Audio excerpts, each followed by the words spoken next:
Naresto ng PNP-CIDG ang ikatlong sospek na konektado kay dating presidential spokesperson Harry Roque at Cassandra Ong na umano human trafficking sa Lucky South 99 Pampanga.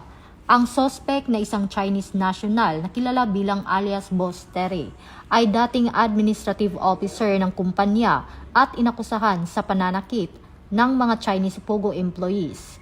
Naaresto siya sa Angeles, Pampanga at kasalukuyang nakaharap sa kasong paglabag ng Anti-Trafficking in Person Act of 2003 na may kaugnayan sa Qualified Trafficking in Persons.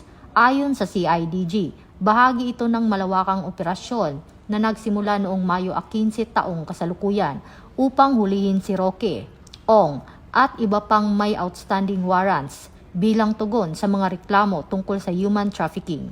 Ito ang bagong PNP para sa bagong Pilipinas, serbisyong mabilis, tapat at nararamdaman.